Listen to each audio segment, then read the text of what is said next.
Malam itu, kota seperti kehilangan suara. Di sebuah rumah sederhana, seorang pemuda bernama Fahri duduk sendirian, menatap langit-langit gelap seakan mencari jawaban hidup. Tahukah kamu, ada saat dalam hidup seorang anak ketika semua beban keluarga jatuh ke pundaknya? Fahri baru berusia 19 tahun. Ayahnya meninggal 2 tahun lalu. Ibunya sakit-sakitan. Adiknya masih sekolah.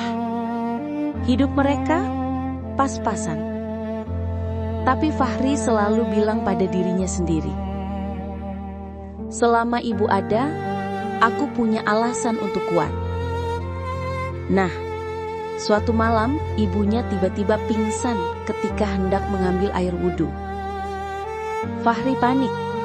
Ia menggendong ibunya, berlari setengah menangis menuju motornya. Ya Allah, jangan ambil ibu sekarang. Aku belum sempat membahagiakan dia.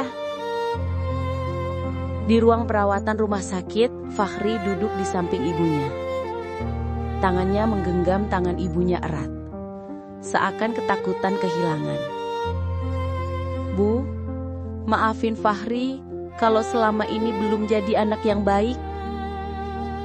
Saat ibunya tersadar sedikit, Fahri mendekat. Bu, mulai hari ini Fahri janji, susah atau senang, Fahri jagain ibu. Kita hadapin semuanya sama-sama. Ibunya tersenyum tipis. Nak, Allah gak akan tinggalin kamu. Teruslah berdoa. Sejak malam itu, Fahri bekerja apa saja. Pagi jadi kurir paket. Siang bantu angkut barang di pasar. Sore bantu warung tetangga. Malam narik ojek sampai hampir pagi. Capek nggak? Jelas, tapi Fahri selalu ingat senyum ibunya di ruang perawatan malam itu. Itu adalah bensin hidupnya. Suatu hari dokter memberi kabar baru. Ibu harus kontrol rutin dan butuh pengobatan jangka panjang. Biayanya besar. Malam itu Fahri duduk di parkiran rumah sakit. Angin malam terasa dingin, tapi pikiran yang berat jauh lebih dingin. Ya Allah, kalau ini ujian untuk mengangkat derajat ibu, kuatkan aku. Jangan biarkan aku menyerah. Hari-hari berjalan semakin berat. Tabungan habis, tenaga terkuras. Namun Fahri tetap berdiri. Hingga suatu malam, ia mendapat pesan dari sekolah adiknya.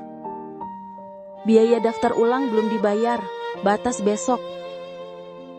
Fahri memejamkan mata. Pengobatan ibu, pendidikan adik. 2 kebutuhan besar datang bersamaan. Ia menunduk, menahan nafas. Aku harus pilih apa?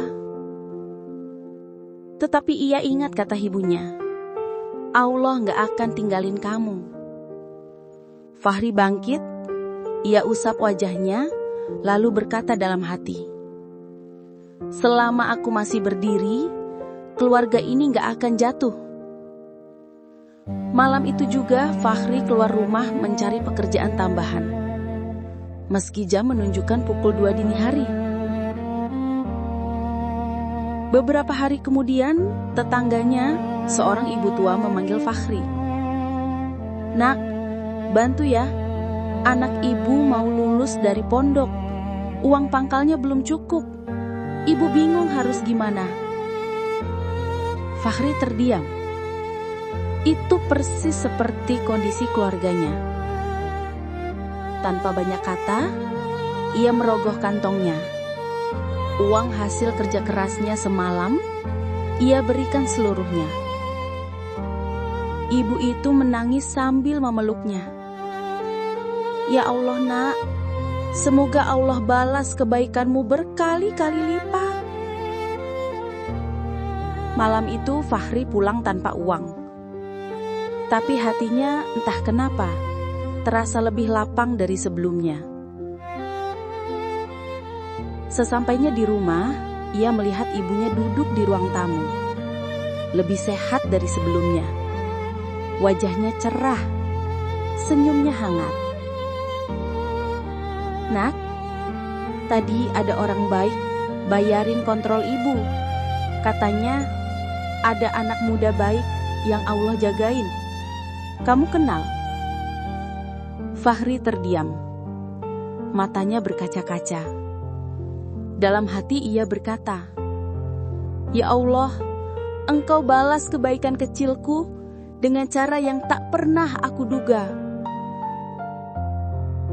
Dan malam itu, Fahri belajar satu hal, bahwa jika kau bantu hamba Allah yang sedang kesulitan, maka Allah akan menolongmu dari arah yang tak kau sangka. Karena kebaikan selalu kembali, tidak pernah hilang, tidak pernah rugi, dan tidak pernah sia-sia.